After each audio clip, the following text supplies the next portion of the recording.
तर मित्रांनो बघा, सांगली जिल्ह्याचा आपण सेट एचे काही जीके आणि मराठी व्याकरणाचे प्रश्न डिस्कस करणार आहे. तर बघा, पहिला प्रश्न आहे आपला, बारडोलीचा सत्याग्रह याचे नेते कोण होते? राईट आन्सर आहे ऑप्शन क्रमांक ए, सरदार वल्लभभाई पटेल हे बारडोली सत्याग्रहाचे नेते होते. पुढचा प्रश्न आहे बघा, महाबलीपुरमची स्थापना खालीलपैकी कोणी केली? कशाची?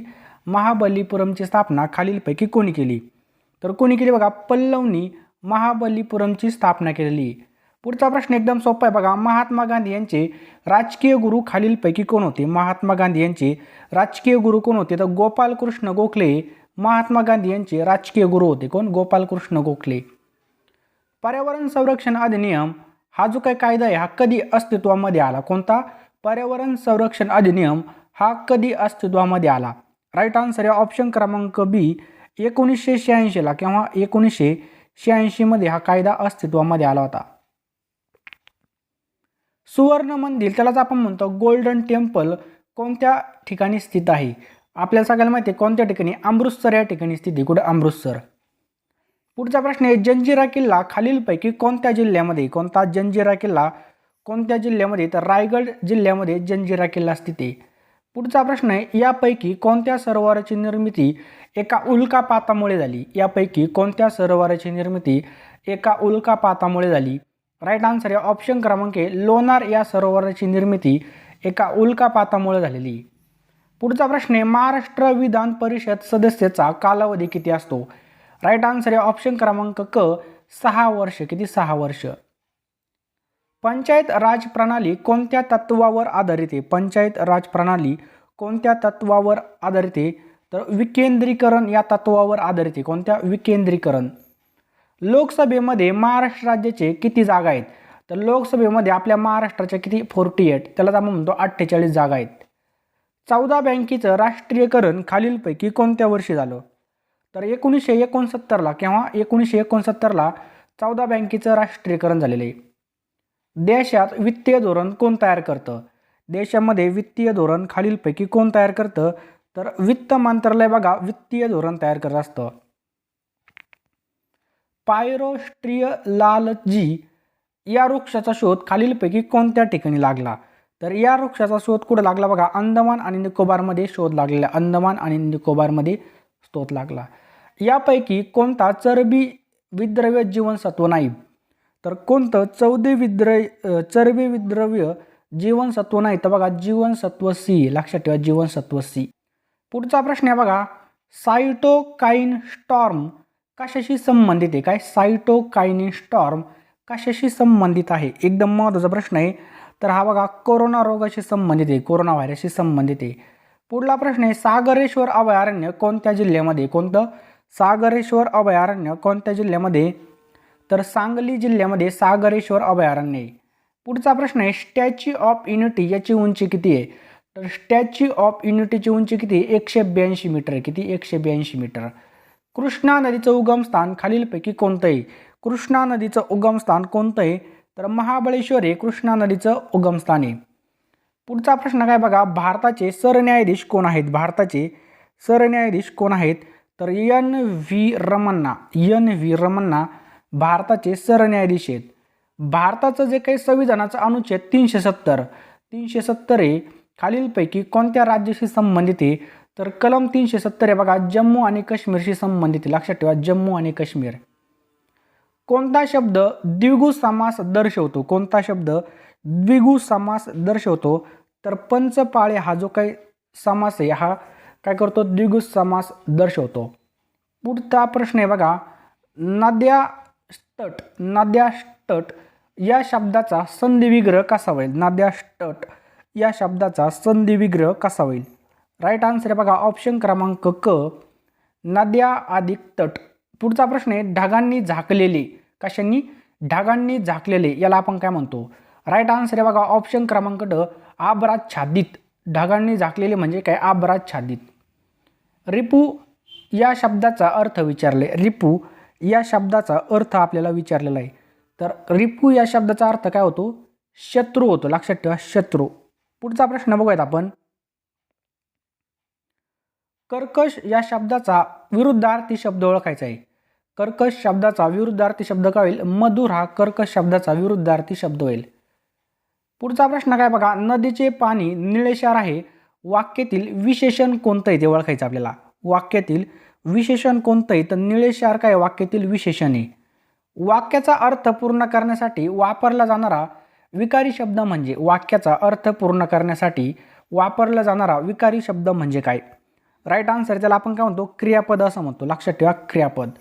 एकाच माळेचे मणी या म्हणीचा अर्थ आपल्याला विचारलेला आहे.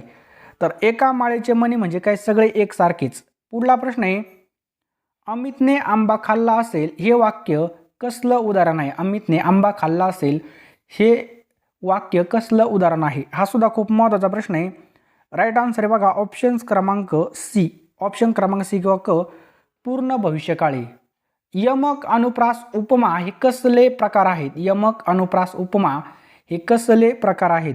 तर हे कसले प्रकार आहेत बघा, ऑप्शन क्रमांक ब, अलंकाराचे प्रकार आहेत. कशाचे, अलंकाराचे. जसा विटांचा ढीग तसे वेलीचं काय असतं, जसं विटांचा ढीग असतो त्याच प्रकारे वेलींचं काय असतं तर कुंज असतं. ऑप्शन क्रमांक क, कुंज.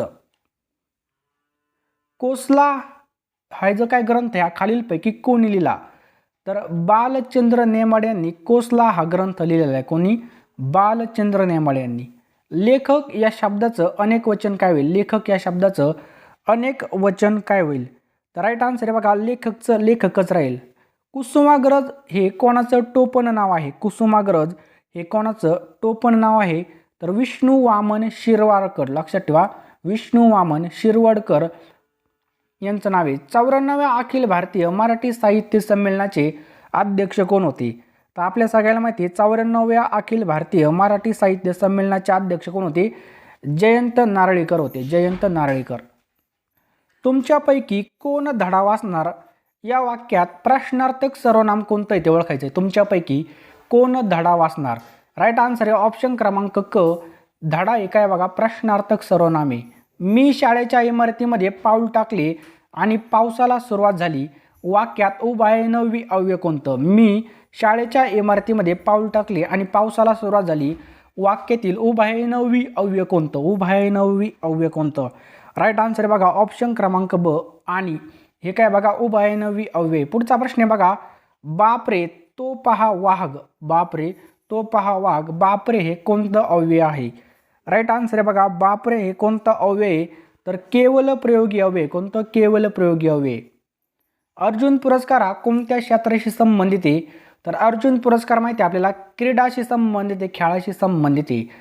यापैकी आपल्याला अशुद्ध शब्द ओळखायचा आहे. अशुद्ध शब्द ओळखायचा आहे.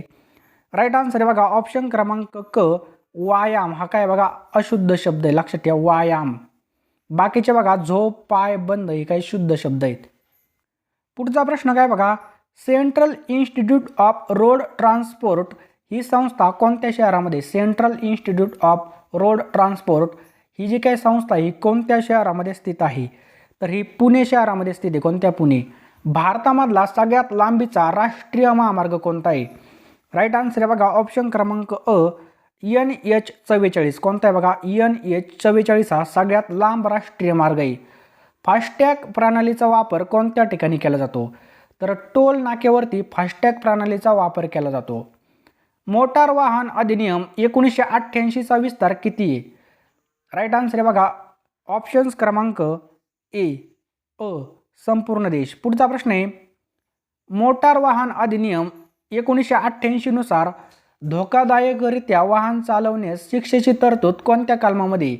जर धोकादायक पद्धतीने वाहन चालवलं त्याची शिक्षेची तरतूद कोणत्या कलमामध्ये करण्यात आलेली आहे तर कलम 184 मध्ये त्याची वर्णन करण्यात आलेलं आहे. वाहनामधील जे काही तापमापक आहे, वाहनातील तापमापक खालीलपैकी काय दर्शवतो. राईट आन्सर आहे बघा ऑप्शन क्रमांक ब, इंजिनाचं तापमान दर्शवलं जातं. कशाचं, इंजिनाचं तापमान दर्शवलं जातं. लर्निंग लायसन्सची वैधता किती काळ असते तर लर्निंग लायसन्सची वैधता 6 महिने इतकी असते. किती, 6 महिने. पुढचा प्रश्न आहे बघा, PUCचं लॉंग फॉर्म काय आहे. कशाचा, PUCचा लॉंग फॉर्म काय आहे तर पोल्युशन अंडर कंट्रोल. काय बघा पोल्युशन अंडर कंट्रोल याचा लॉंग फॉर्म आहे. पुढला प्रश्न काय आहे, महाराष्ट्र राज्याचे परिवहन मंत्री कोण आहेत. महाराष्ट्र राज्याचे परिवहन मंत्री डॉक्टर अनिल परब. कोण आहेत, डॉक्टर अनिल परबेत. राष्ट्रीय रस्ता सुरक्षा सप्ताह कोणत्या महिन्यात साजरा केला जातो? राष्ट्रीय रस्ता सुरक्षा सप्ताह कोणत्या महिन्यामध्ये साजरा केला जातो? राईट आन्सर आहे ऑप्शन क्रमांक अ, जानेवारी. परिवहन वाहन कसं ओळखावं? तर वाहनाच्या नंबर प्लेटवरून आपण ते वाहन ओळखू शकतो. पुढचा प्रश्न आहे बघा, लाल वाहतूक सिग्नलचा अर्थ काय असतो? लाल वाहतूक सिग्नलचा अर्थ काय असतो? तर थांबा, रुको जरा. ट्रान्सपोर्ट लायसन्ससाठी किमान वय मर्यादा किती असावी? ट्रान्सपोर्ट याच्यासाठी किमान वय मर्यादा किती असावी? तर 20 वर्ष असावी. किती? 20 वर्ष. मोटार वाहनास कोणता विमा अनिवार्य आहे? तर मोटार वाहनासाठी थर्ड पार्टी विमा अनिवार्य आहे. क्लच पेट अर्धवट दाबून वाहन चालवलेला काय म्हणतात? क्लच पेट अर्धवट दाबून, तर याला आपण म्हणतो बघा क्लच रायडिंग. काय म्हणतो? Clutch riding. तर आपल्याला चित्र दिलेलं आहे ते कशाचं ओळखायचं आपल्याला. या ठिकाणी बघू शकता 4 चाकी ऑप्शन काय? 4 चाकी वाहनांना परवानगी, दुचाकी वाहनांना परवानगी, कोणत्याही वाहनांना परवानगी नाही, ओव्हरटॅक करण्यास परवानगी. यापैकी आपल्याला याचं योग्य उत्तर ओळखायचं आहे. राईट आन्सर याचं ऑप्शन क्रमांक क, कोणत्याही वाहनांना परवानगी या ठिकाणी नाही. पुन्हा बघा या ठिकाणी अशा प्रकारचं खून दिली. राईट आन्सर बघायचं बघा, इथं बघा पहिला ऑप्शन आहे उजवीकडे परवानगी नाही, उजवीकडे अनिवार्य, उजव्या बाजूने ओव्हरटेक, डाव्या बाजूने ओव्हरटेक. यापैकी आपल्याला बरोबर ओळखायचं आहे. राईट आन्सर आहे बघा ऑप्शन क्रमांक ब, उजवीकडे अनिवार्य. काय? उजवीकडे अनिवार्य. पुढलं काय बघा या ठिकाणी अशा प्रकारचं चिन्ह दिलं बघा आणि ऑप्शन बघा, प्रवेश बंद, प्रवेश सुरू, एक मार्गी वाहतूक, दुतर्फा वाहतूक. याचं पण आपल्याला योग्य ओळखायचं आहे. तर प्रवेश बंद याचा अर्थ काय होतो? प्रवेश बंद. पुन्हा बघा या ठिकाणी 50 दिलेलं आहे, या ठिकाणी ओळखा तुम्ही. राईट आन्सर बघा पहिलं या ठिकाणी गाड्याची मर्यादा, आडवा रस्ता, गतीची मर्यादा का रस्ता बंद. याचा अर्थ होतो बघा ऑप्शन क्रमांक क, गतीची मर्यादा. कशाची? गतीची मर्यादा. आपल्याला समोर त्रिकोण दिलेला आहे आणि त्रिकोणामध्ये पुन्हा एकदा ओळखायचं आपल्याला. तर राईट आन्सर आहे बघा पहिले पुढे अरुंद रस्ता आहे, पुढे रुंद रस्ता आहे, धोकादायक टेकडी का रेल्वे फाटक. राईट आन्सर आहे बघा पुढे अरुंद रस्ता, पुढे अरुंद रस्ता आहे.